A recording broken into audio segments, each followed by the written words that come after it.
তেল ফুরিয়েছে বাসের, থেমে গেছে চাকা। ক্লান্ত শরীরে একটু বিশ্রামের খোঁজে তারা বসেছিল রেল লাইনের ধারে। সেই সামান্য সময়ের বিশ্রামই হয়ে গেল চিরনিদ্রার আয়োজন। বলছি, টাঙ্গাইলের কালিহাতী উপজেলায় ট্রেনে কাটা পড়ে শিশুসহ 5 জন নিহত হওয়ার কথা।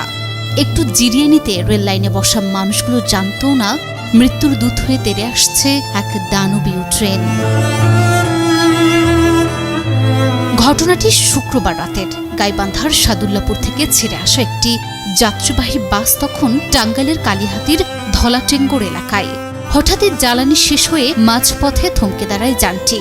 চালক ও সহকারী তেলের খোঁজে গেলে গরমে আর ক্লান্তিতে অতিষ্ঠ যাত্রীরা নেমে আসেন নিচে। একটু জিরিয়ে নিতে কেউ রাস্তার পাশে, আবার কেউ বসেন পাশের রেল লাইনে।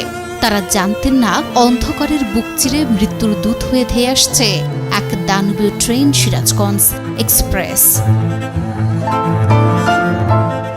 ঢাকা থেকে সিরাজগঞ্জগামী সিরাজগঞ্জ এক্সপ্রেস ট্রেন দ্রুত গতিতে আসে। মুহূর্তের অসতর্কতা আর ট্রেনের প্রচণ্ড গতি কেড়ে নেয় গাইবান্ধা সাদুল্লাপুর উপজেলার একই গ্রামের 4 জন সহ মোট 5টি প্রাণ। পরের দিন শনিবার সকালে যখন তাদের মরদেহগুলো গ্রামে পৌঁছায়, তখন আকাশ বাতাস ভারী হয়ে ওঠে স্বজনদের আর্তনাদে।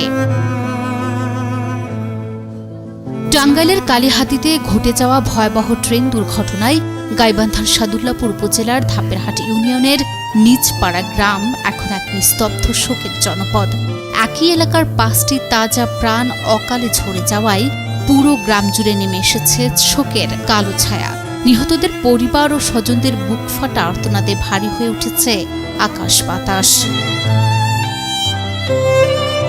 জীবিকার সন্ধানে কিংবা ব্যক্তিগত প্রয়োজনে বাড়ি থেকে বের হওয়া মানুষগুলো যে এভাবে নিথর দেহ হয়ে ফিরবেন, তা যেন মেনে নিতে পারছেন না কেউই।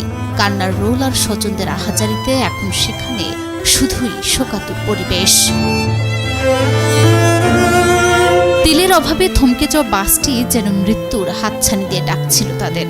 আর তাই তো শেষ পর্যন্ত রেল লাইনে সেই ক্ষণিকের বিশ্রামী কাল হল 5টি পরিবারের জন্য। তেলের শূন্যতা মিটলেও আজ তাদের স্বজনদের মনে যে শূন্যতা তৈরি হলো, তা কি আর কখনো পূরণ হবে?